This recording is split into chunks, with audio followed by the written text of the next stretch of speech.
Setelah suamiku diangkat menjadi PNS, dia langsung ceraikan aku dengan alasan sudah tak selevel.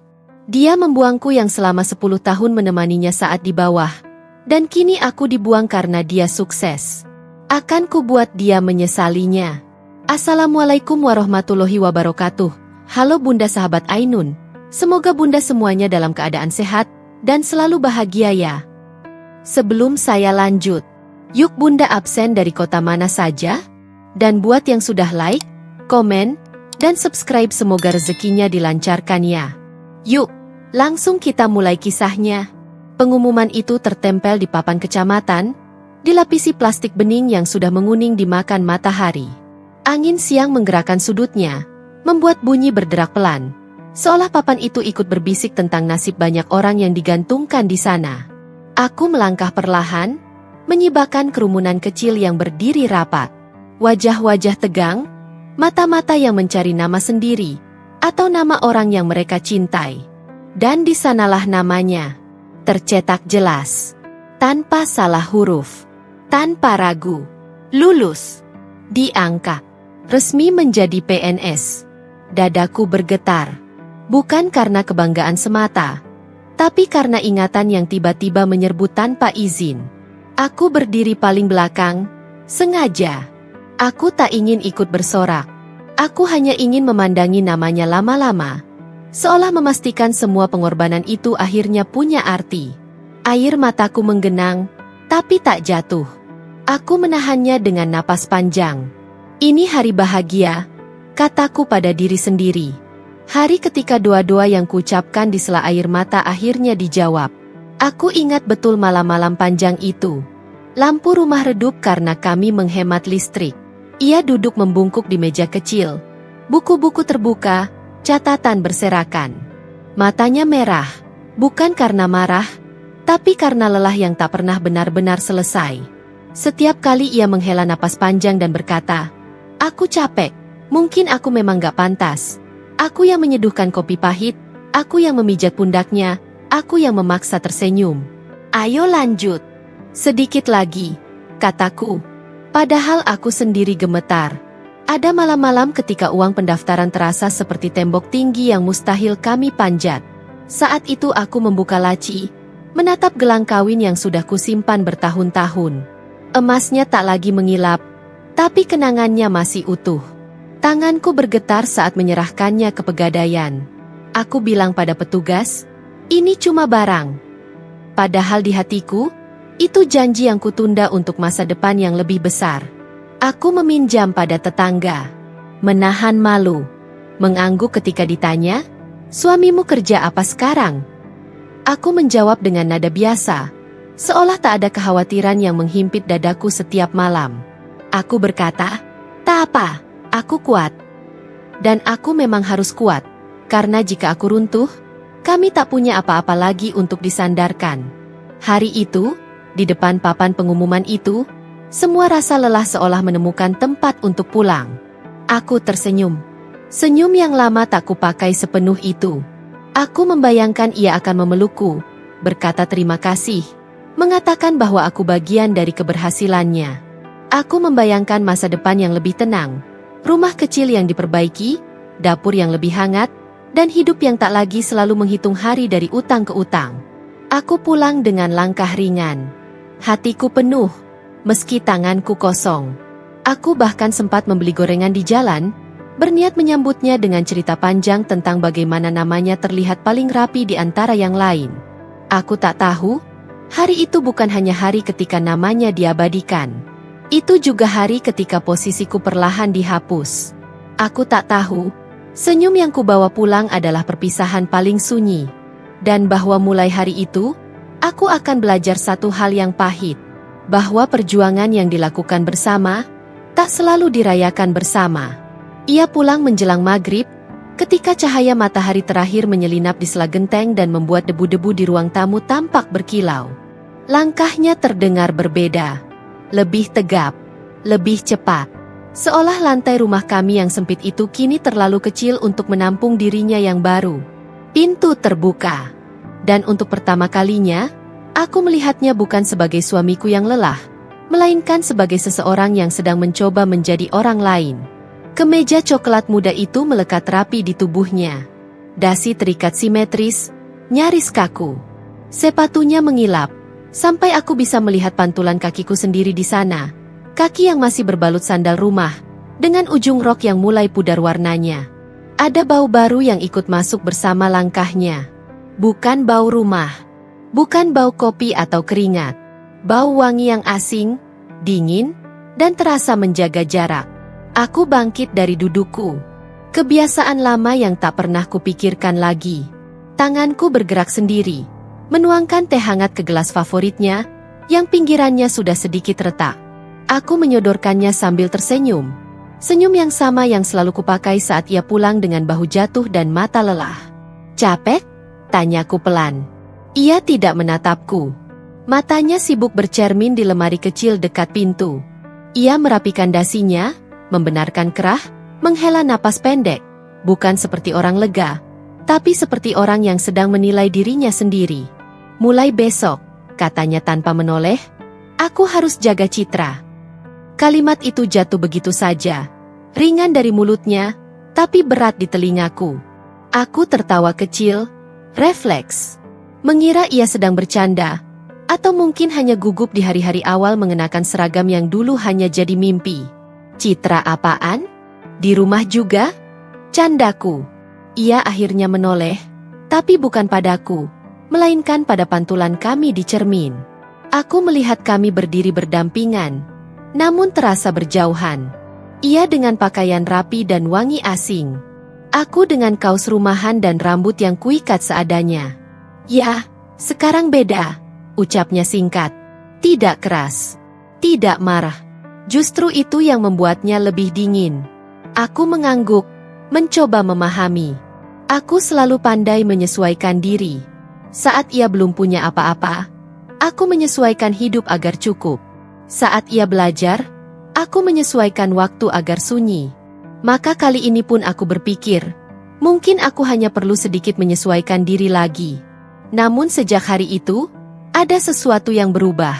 Ia mulai pulang lebih malam, dengan alasan rapat, orientasi, perkenalan. Ia mulai menyimpan ponselnya dengan layar menghadap ke bawah. Ia mulai menegur caraku berbicara. Katanya terlalu keras, terlalu kampung, terlalu biasa. "Sekarang aku kerja sama orang-orang berpendidikan," katanya suatu malam. "Kamu juga harus jaga sikap." Aku mengangguk lagi. Selalu mengangguk. Padahal di dadaku, ada sesuatu yang mengeras pelan-pelan. Bukan marah, melainkan perasaan tersisih yang tak tahu harus diletakkan di mana. Seragam itu tak hanya mengubah caranya berjalan. Ia mengubah caranya memandang. Tatapannya tak lagi lama berhenti di wajahku. Tangannya tak lagi mencari tanganku saat kami duduk berdua. Dan aku, yang dulu menjadi tempat ia pulang, perlahan berubah menjadi latar. Selalu ada, tapi tak lagi dilihat. Aku masih menyeduhkan teh. Masih menyiapkan makan. Masih menunggu di balik pintu dengan harapan sederhana. Disapa seperti dulu. Tapi setiap kali ia berdiri di depan cermin, membenarkan dasinya, aku merasa seperti sedang menyaksikan seseorang yang perlahan pergi, tanpa benar-benar melangkah keluar. Dan malam itu, saat aku membereskan seragamnya yang baru, aku menyadari satu hal yang membuat jari-jariku gemetar. Kain coklat itu bukan sekadar pakaian. Ia adalah jarak pertama yang tercipta di antara kami. Tanpa teriak, tanpa peringatan. Dan aku, sekali lagi, memilih diam, mengira ini hanya fase. Hari-hari berjalan seperti air yang berubah rasa tanpa berubah warna. Dari luar, hidup kami tampak sama saja. Pagi masih dimulai dengan bunyi sendok di gelas. Siang dengan jemuran yang berderi tertiup angin. Malam dengan televisi yang menyala tanpa benar-benar ditonton. Aku masih istri yang sama. Bangun lebih dulu. Menyapu lantai. Memasak dengan bumbu yang kuhafal di luar kepala. Menunggu langkahnya pulang, meski kini sering lebih larut. Namun ada sesuatu yang tak kasat mata, tapi terasa di setiap sudut rumah. Aku tak lagi berdiri sejajar di hidupnya. Ia mulai sibuk dengan dunia yang tak ku mengerti bahasanya. Obrolannya dipenuhi istilah-istilah kantor, nama-nama jabatan, dan cerita tentang orang-orang yang selalu disebut dengan gelar. Aku mendengarkan, seperti biasa. Mengangguk, seperti biasa. Tapi ia tak lagi menungguku paham. Ia hanya berbicara, lalu berhenti sendiri. Suatu sore, ia pulang membawa undangan. Amplop tebal dengan logo instansi di sudutnya.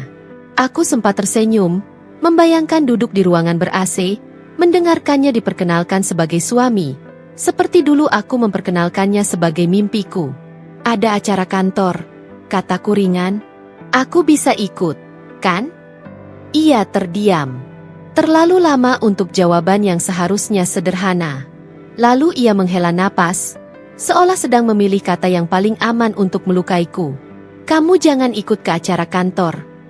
Aku menoleh. Senyumku tertahan di bibir, menggantung tanpa tempat jatuh. Kenapa?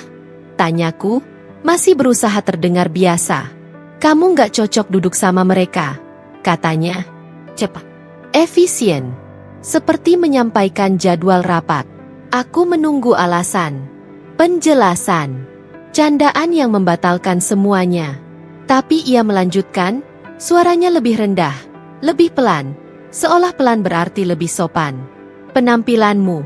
Ya, kamu tahu sendiri. Aku tahu.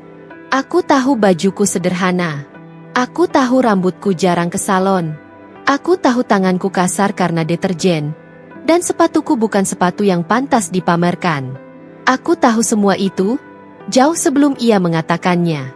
Yang tak ku ketahui adalah, bahwa semua itu kini menjadi alasan untuk menjauhkan aku darinya. Malam itu aku berdiri lama di depan lemari, membuka pintu, menatap pakaian-pakaian yang kugunakan bertahun-tahun. Bukan karena aku tak mampu membeli yang baru, tapi karena selama ini tak pernah ada tuntutan untuk menjadi orang lain. Aku mengeluarkan satu persatu, mencoba membayangkan diriku duduk di kursi acara kantor itu. Dan untuk pertama kalinya, aku merasa asing pada bayanganku sendiri. Sejak saat itu, kalimat-kalimat kecil mulai sering terlontar. Kalau ada tamu kantor ke rumah, kamu di kamar saja. Kamu nggak perlu banyak komentar. Kamu itu baik, tapi kurang pas. Setiap "tapi" adalah garis yang ditarik semakin tebal, mengurungku di peran yang makin sempit. Aku bukan lagi pasangan. Aku hanya fungsi yang bekerja tanpa perlu terlihat. Aku masih menunggu, tapi kini bukan menunggu kepulangannya, melainkan menunggu diriku sendiri yang entah sejak kapan mulai mengecil. Setiap kali ia pergi ke acara dengan kemeja rapi dan senyum yang tak lagi kupinjamkan, aku berdiri di depan cermin, memandangi diriku yang tiba-tiba terasa rendah. Bukan karena aku berubah, tapi karena cara ia melihatku berubah. Dan di titik itu, aku mulai mengerti. Penghinaan paling dalam bukan teriakan, melainkan penilaian yang diucapkan dengan nada wajar. Seolah aku memang pantas ditempatkan di bawah. Aku tahu. Aku hanya tak menyangka. Aku akan belajar tentang kerendahan itu dari orang yang paling kupercaya. Malam itu sunyi, tapi kepalaku riuh. Ia sudah tertidur lebih dulu, membelakangi arah ranjangku, napasnya teratur, tenang, seperti orang yang tak lagi membawa beban apapun ke alam tidur. Aku memandangi punggungnya lama, mencoba mencari sisa-sisa lelaki yang dulu ku kenal. Lelaki yang pernah menangis di bahuku, yang pernah gemetar karena takut gagal, yang dulu memanggil namaku dengan suara paling jujur yang pernah ku dengar. Ingatan datang tanpa diundang. Aku teringat malam ketika ia gagal tes pertama. Ia pulang dengan wajah pucat, kertas pengumuman diremas sampai kusut. Ia duduk di lantai, tak sanggup bicara. Aku memeluknya, menahan isaknya di dadaku. Aku yang berkata, gagal sekali bukan akhir. Padahal saat itu, tabungan kami nyaris habis, dan harapan rasanya setipis dinding rumah kontrakan. Aku teringat saat ia sakit. Panasnya tinggi, badannya lemah. Dokter menyarankan istirahat, tapi hidup kami tak mengenal kata itu. Aku bekerja 2 shift, siang di toko, malam menyetrika baju tetangga. Aku pulang dengan kaki pegal, tangan gemetar, lalu tetap memasakkan sup agar ia mau makan. Aku tak pernah mengeluh. Aku takut jika aku lelah, ia akan berhenti bermimpi. Aku teringat wajah-wajah keluarganya. Tatapan yang meremehkan.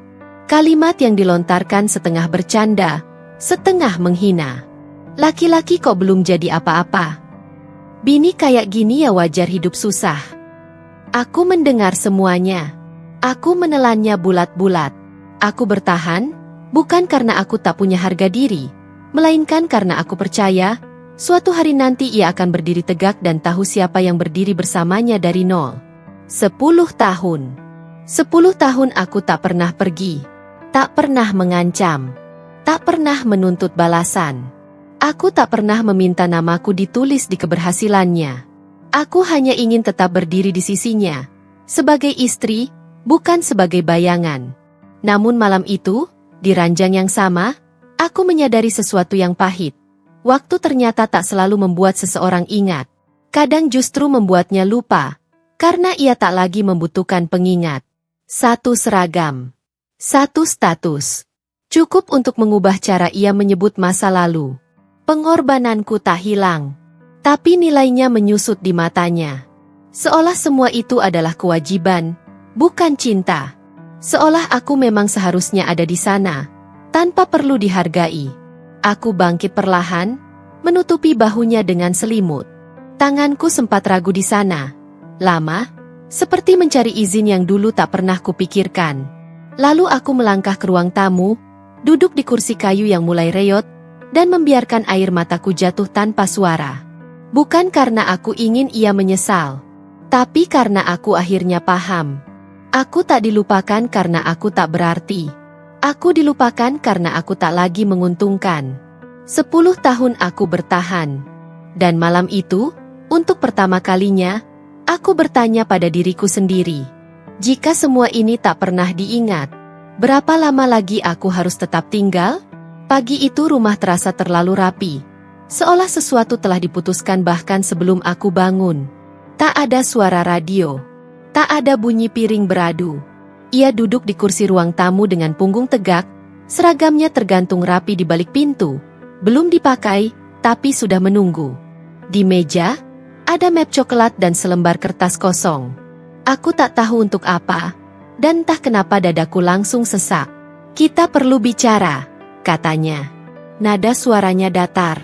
Bukan nada orang yang hendak mengadu, bukan pula nada orang yang hendak meminta maaf. Nada itu seperti pengumuman. Seperti keputusan yang sudah lama diketok palu, dan aku hanya dipanggil untuk mendengarnya. Aku duduk berhadapan. Tanganku saling menggenggam, dingin. Aku menunggu kalimat pembuka yang biasa, yang setidaknya menyisakan ruang untuk bertanya. Tapi ia tak memberiku itu. Kita sudah beda level sekarang. Kalimat itu meluncur pelan, rapi, tanpa jeda. Tak ada gemetar, tak ada keraguan. Seolah ia sedang menjelaskan perbedaan lantai gedung, bukan memutus hidup seseorang yang telah menemaninya bertahun-tahun. Aku menatap wajahnya, mencari sisa-sisa perasaan yang dulu pernah tinggal di sana. Mencari retakan kecil yang menandakan ia juga terluka. Tapi yang kutemukan hanya ketenangan yang asing. Ketenangan orang yang sudah menimbang untung rugi dan merasa menang. Aku mau menjatuhkan talak, lanjutnya. Begitu saja. Talak itu jatuh seperti benda mati. Tanpa bunyi pecah. Tanpa gema. Bukan karena aku tak merasakannya, melainkan karena betapa mudahnya ia melepaskan. Seolah 10 tahun adalah angka di laporan, bukan waktu yang dipenuhi keringat, air mata, dan doa yang tak pernah absen. Aku berdiri terpaku. Kakiku terasa berat, seperti lantai menahanku agar tak roboh. Ada banyak kata yang ingin keluar, tentang malam-malam panjang, tentang tangan yang selalu ada saat ia jatuh, tentang rumah yang kami bangun dari kekurangan. Tapi semuanya menguap di tenggorokan. Tak satu pun terasa relevan di hadapan ketenangannya. Kamu gak perlu ribut, katanya lagi, seperti memberi nasihat. Ini keputusan terbaik. Terbaik untuk siapa? Aku ingin bertanya. Tapi suaraku tak keluar. Aku menyadari, pada detik itu, bahwa ia tak sedang berbicara denganku. Ia berbicara pada versi diriku yang sudah ia kecilkan, agar keputusan ini tampak wajar. Ia berdiri, meraih map di meja. Gerakannya efisien, rapi, seperti orang yang hendak berangkat kerja. Aku menyadari sesuatu yang lebih menyakitkan dari Tala itu sendiri. Ia sudah menyiapkan hidup tanpa aku, jauh sebelum kalimat itu diucapkan. Ketika pintu tertutup di belakangnya, rumah kembali sunyi. Sunyi yang berbeda. Bukan sunyi menunggu. Bukan sunyi kelelahan. Sunyi yang menandai akhir. 10 tahun dihapus dalam satu kalimat.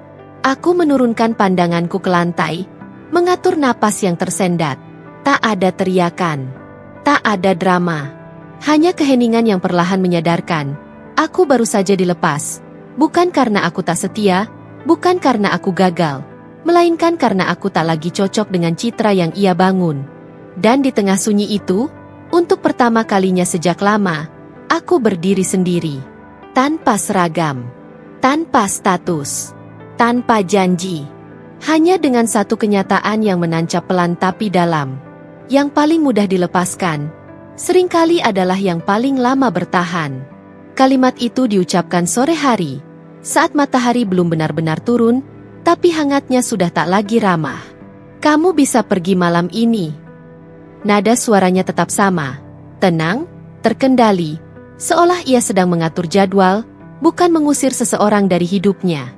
Tak ada pertengkaran, tak ada teriakan, hanya keputusan yang sudah matang dan tak memberi ruang tawar. Aku menatap rumah itu. Dinding yang dulu kupilih warna catnya dengan penuh pertimbangan.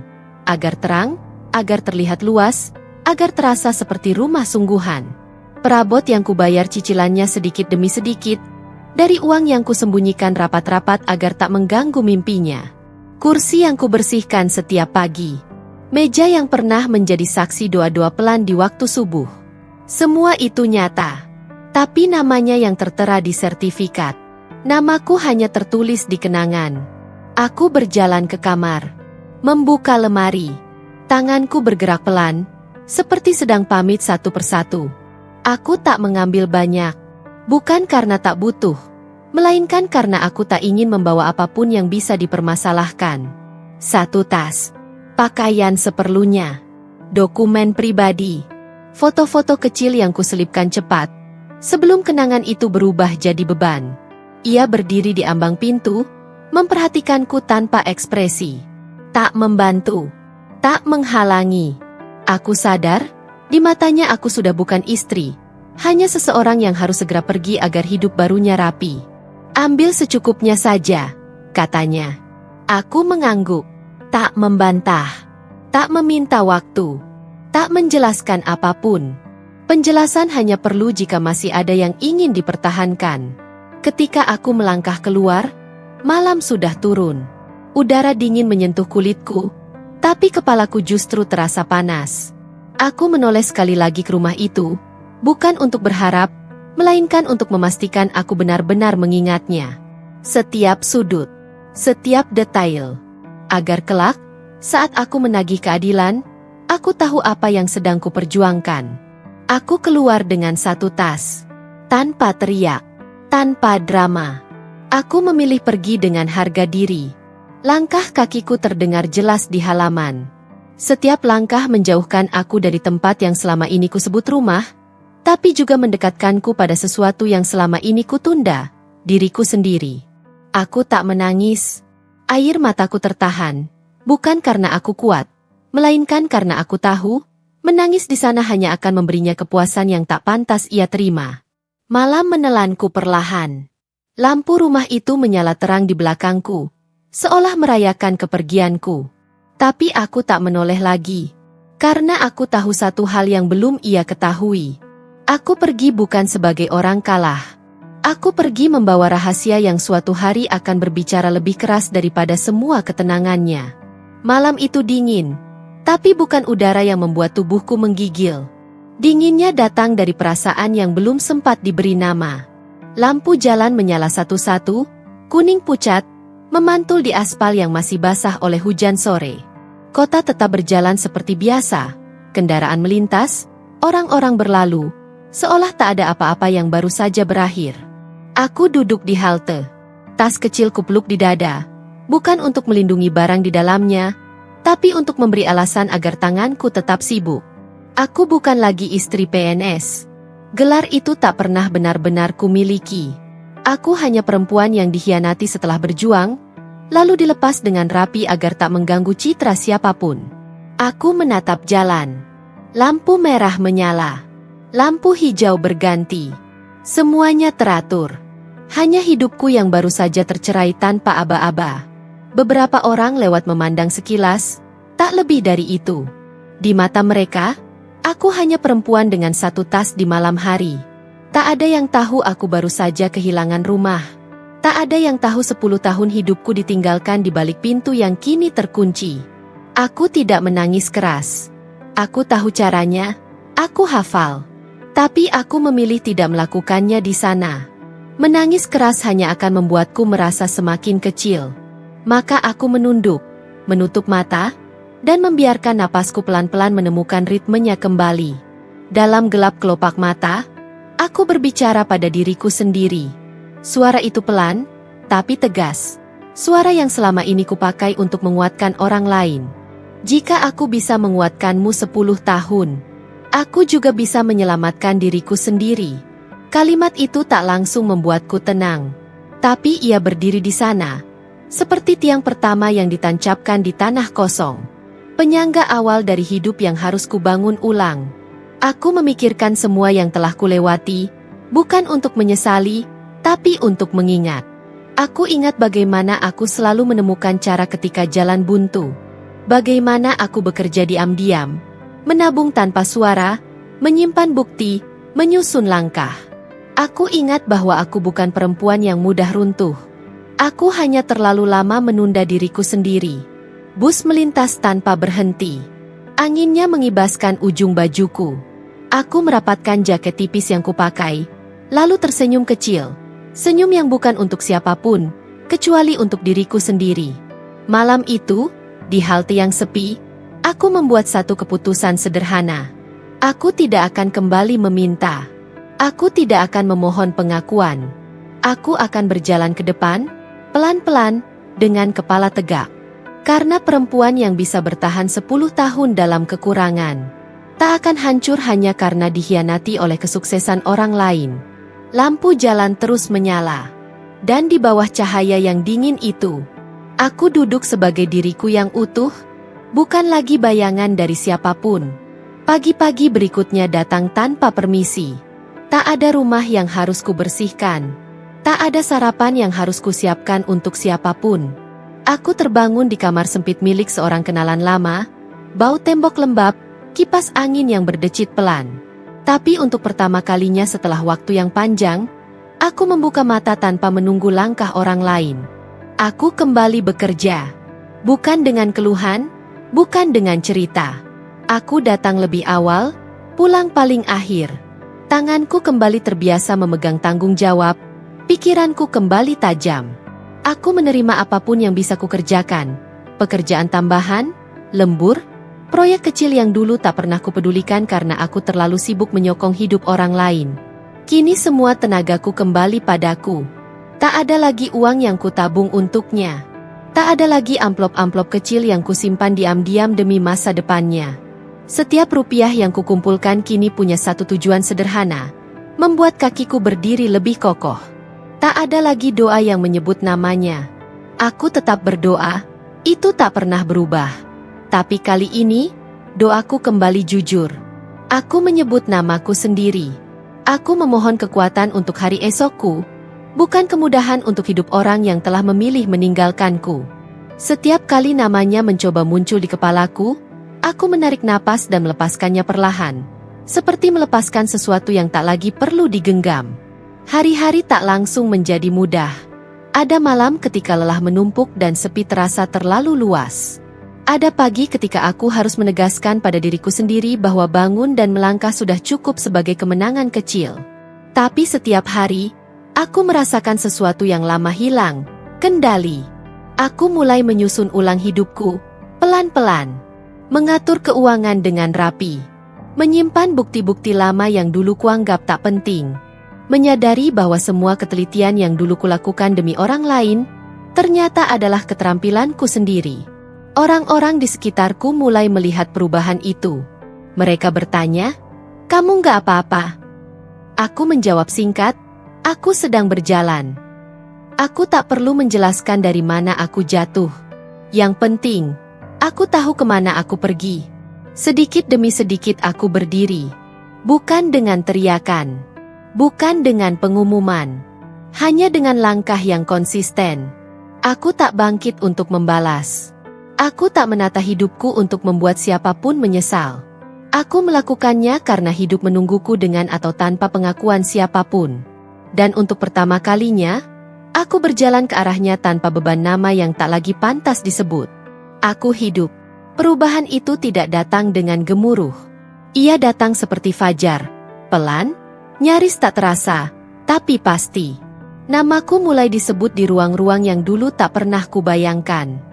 Bukan sebagai embel-embel. Bukan sebagai istri siapa. Melainkan sebagai diriku sendiri. Usahaku berkembang. Awalnya kecil, nyaris tak dianggap. Aku mengurus semuanya sendiri. Dari perhitungan paling remeh sampai keputusan yang menentukan arah. Aku belajar berbicara tegas tanpa meninggikan suara. Belajar berkata tidak tanpa rasa bersalah. Belajar mempercayai penilaianku sendiri. Bukan menunggu validasi yang dulu selalu kucari. Orang-orang mulai memanggilku Bu. Sapaan itu terdengar sederhana. Tapi bagiku ia bermakna. Bukan karena suami, aku tak lagi membawa nama siapapun di belakangku. Sapaan itu lahir dari rasa hormat pada hasil kerja yang konsisten. Pada keputusan yang tepat waktu. Pada janji yang kutepati, satu persatu. Ruang-ruang pertemuan kini terasa akrab. Aku duduk dengan punggung tegak, menatap orang-orang sejajar. Tak ada lagi rasa canggung karena pakaian sederhana. Aku tahu apa yang kubawa ke meja itu lebih berharga daripada penampilan, ketepatan, kejujuran, dan ketahanan. Ada hari ketika aku pulang larut, bukan karena terpaksa, melainkan karena hidupku kini penuh oleh pilihanku sendiri. Aku membuka pintu, menyalakan lampu, dan mendapati keheningan yang tak lagi menakutkan. Sepi kini menjadi ruang bernapas, bukan pengingat kehilangan. Suatu malam, aku berhenti di depan cermin. Aku memandang wajahku lama. Garis-garis lelah masih ada, tapi mataku berbeda. Tatapannya mantap, tenang, tak lagi mencari persetujuan. Aku tersenyum kecil, senyum yang tak perlu dijelaskan pada siapapun. Aku tak lagi terlihat rendah. Bukan karena aku berubah menjadi orang lain, melainkan karena aku akhirnya berdiri di tempat yang seharusnya. Aku mengerti sekarang, kesetiaanku dulu bukan kesalahan. Yang keliru adalah memberikannya pada orang yang tak tahu cara menghargai. Dunia tak tiba-tiba menghormatiku. Dunia hanya merespons caraku menghormati diriku sendiri. Dan di titik itu, aku tak lagi membawa dendam. Aku membawa pelajaran yang menjadikanku utuh, tenang, dan tak tergoyahkan oleh masa lalu yang pernah meremehkanku. Acara itu berlangsung di sebuah gedung yang lampunya putih dan terang, dengan deretan kursi tertata rapi dan suara pendingin ruangan yang konstan. Aku datang bukan untuk dilihat, melainkan untuk bekerja. Ada agenda yang harus kuselesaikan, orang-orang yang harus kutemui, keputusan yang perlu kutandatangani. Aku melangkah masuk dengan map tipis di tangan, tanpa pengawal, tanpa kegaduhan. Dan di sanalah aku melihatnya. Ia berdiri tak jauh dari pintu, seragam coklatnya masih rapi, tapi bahunya tak setegak dulu. Wajahnya tampak lebih tua dari yang kuingat, bukan oleh usia, melainkan oleh sesuatu yang tak lagi beres di dalam dirinya. Matanya mencari-cari, lalu berhenti padaku. Tatapannya tertahan. Aku tahu tatapan itu. Tatapan orang yang sedang mengingat, lalu terkejut karena ingatannya tak lagi sesuai kenyataan. Aku berpakaian sederhana, blus polos, celana panjang gelap, sepatu yang nyaman. Tak ada perhiasan mencolok, tak ada riasan berlebihan. Tapi langkahku mantap, punggungku tegak, dan aku tahu kemana aku menuju. Ia menelan ludah. Gugup. Aku menyapanya dengan anggukan kecil. Bukan dingin. Bukan hangat. Cukup sopan. Aku tak berhenti berjalan. Aku tak ingin pertemuan itu menjadi pusat hariku. Kamu berubah, katanya pelan, ketika aku melintas cukup dekat. Aku berhenti sejenak, menoleh, menatapnya dengan tenang, tanpa amarah, tanpa keinginan untuk membuktikan apapun. Aku tersenyum, senyum yang dulu tak pernah kupunya. Aku tidak berubah, jawabku. Suaraku stabil. Aku hanya berhenti mengecilkan diri. Kalimat itu tak menyerang, tapi aku melihat dampaknya. Bahunya turun sedikit, matanya berkedip, seolah ia baru saja menyadari sesuatu yang terlambat ia pahami. Ia ingin mengatakan sesuatu, aku bisa melihatnya. Tapi kata-kata itu tak kunjung menemukan bentuk. Aku melanjutkan langkahku. Di ruangan utama, aku menyelesaikan tugasku. Orang-orang menyapaku, memintaku duduk di depan, menyebut namaku dengan jelas. Aku menjawab seperlunya, fokus pada pekerjaan. Sesekali, dari sudut mata, aku melihatnya masih berdiri di tempat yang sama, seperti seseorang yang tertinggal di adegan yang sudah berganti. Acara berakhir. Orang-orang berpamitan. Aku merapikan map, bersiap pulang. Saat aku melintas pintu keluar, ia masih ada. Kali ini ia berdiri lebih dekat, tapi tak menghalangi jalanku. Aku senang lihat kamu baik-baik saja, katanya akhirnya. Aku mengangguk. Aku juga, balasku. Dan itu benar, bukan tentang dia, tapi tentang diriku sendiri. Aku melangkah keluar gedung. Udara sore menyambut dengan lembut. Di luar, hidupku menungguku, rapi, utuh, dan tak lagi bergantung pada masa lalu. Pertemuan itu tak meninggalkan luka. Ia hanya mengonfirmasi satu hal yang telah lama ku ketahui. Aku tak kehilangan apapun ketika ia pergi. Aku mendengarnya bukan dari mulutnya sendiri. Penyesalan jarang datang dengan keberanian, ia lebih sering berkeliling sebagai bisik-bisik. Seorang kenalan menyampaikannya sambil lalu, seolah itu kabar biasa. Dia sering bilang sekarang, katanya dulu dia salah. Kalimat itu tak menghentikanku, tak membuat langkahku goyah.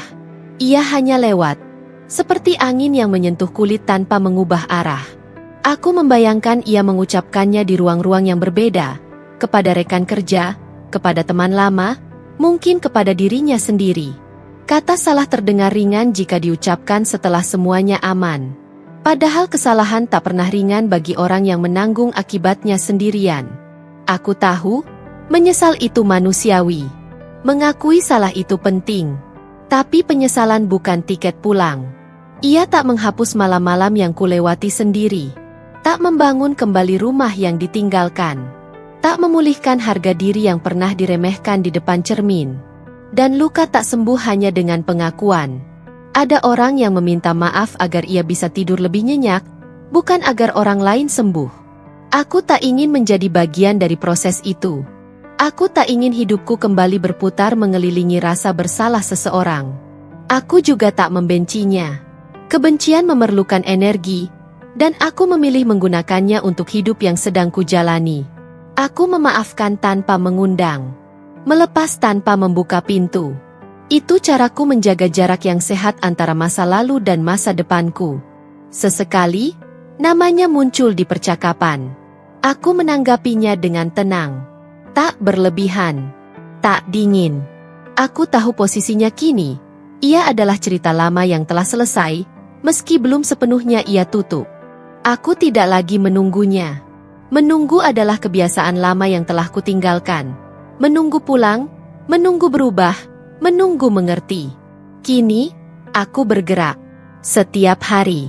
Dengan rencana yang jelas dan hati yang tak lagi menggantungkan harapan pada siapapun yang datang terlambat. Penyesalan bisa datang kapan saja. Tapi hidup tak wajib menunggu. Aku pernah diusir. Pernah diremehkan. Pernah dianggap tak selevel. Kalimat-kalimat itu dulu terasa seperti cap yang tak bisa dihapus. Ia menempel di kulit, meresap ke dalam pikiran, membuatku bertanya-tanya apakah memang ada yang salah denganku. Tapi waktu mengajarkanku satu hal yang paling jujur.